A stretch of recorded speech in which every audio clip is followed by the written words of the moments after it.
దిమాక్కున్నోడు దునియా అంతా దున్నుతాడు రబాయి అని ఒక డైలాగ్ ఉంది సినిమాలో. అట్లాగే చదువులలో ప్రావీణ్యం ఉంటే, దానికంటే తెలివి ఉంటే ప్రపంచంలో ఎక్కడైనా బతికేస్తాడని భారతీయులు నిరూపిస్తున్నారు. కానీ క్రమంగా అలా ఎదిగినటువంటి భారతీయులు తమ బిడ్డల సంరక్షణలో సరైనటువంటి విధానాలు పోషించటం లేదు, ఫలితంగా సరిగ్గా లెక్కలు రావట్లేదు అన్నటువంటి లెక్క లాస్ట్ ఇయర్ బయటపడింది కేంద్ర ప్రభుత్వం అసర్ నివేదికలో. అయితే ఇప్పుడు తాజాగా రూటు మారింది. క్రిందటేడాది ఆ పరిస్థితి నుంచి చక్కదిద్దే ప్రయత్నం ప్రారంభించాక ఇప్పుడు చదువులలో మెరుగుదల చోటు చేసుకుంది.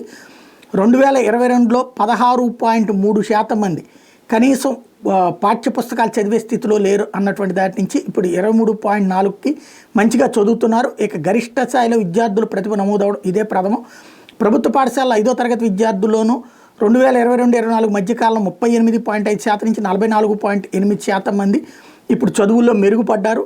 అదే సమయంలో 8వ తరగతి విద్యార్థులు చదివే సామర్థ్యం ఉన్న వారి సంఖ్య 2022-24 మధ్యకాలంలో 66.2% ఉంటే ఇప్పుడు 67.5%కి పెరిగింది. ఇందులో ప్రైవేటు బడుల విద్యార్థులు ఎలాంటి మార్పు రాలేదు, ప్రభుత్వ పాఠశాలలో మాత్రం మార్పు వచ్చింది, కానీ ప్రైవేటు బడుల్లో మార్పు రాలేదు అన్నటువంటి అత్యంత ముఖ్యమైనటువంటి అంశం, ప్రజలు గుర్తించాల్సిన అంశం. ప్రాథమిక లెక్కలు వేయడంలో ప్రభుత్వ ప్రైవేటు విద్యార్థుల సామర్థ్యం గణనీయంగా పెరిగింది. చిన్న తీసివేతలు చేసే సామర్థ్యం ఉన్న 3వ తరగతి విద్యార్థుల సంఖ్య 2022లో 25.9% ఉంటే 24 నాటికి 33.7% పెరిగింది. ఇందులో ప్రభుత్వ పాఠశాల విద్యార్థుల సంఖ్య 20.2 నుంచి 27.6%కి పెరిగితే ప్రైవేటు విద్యార్థుల్లో కొంత పెరుగుదలే నమోదవుతోంది. అలాగే 14 నుంచి 16 ఏళ్లలో పిల్లలు 90% మందికి స్మార్ట్ ఫోన్లు అందుబాటులో ఉన్నాయి.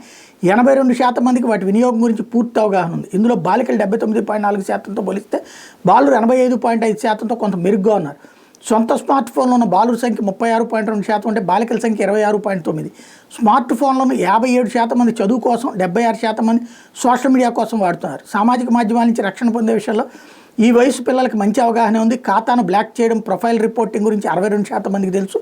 55.2% మందికి తమ ప్రొఫైల్ని ప్రైవేట్గా ఎలా ఉంచుకోవాలో అవగాహన ఉంది. 57.7% మందికి పాస్వర్డ్ మార్చడం గురించి తెలుసు. ఈ విషయంలో బాలికలతో పోలిస్తే బాలురు చాలా మెరుగ్గా ఉన్నారు.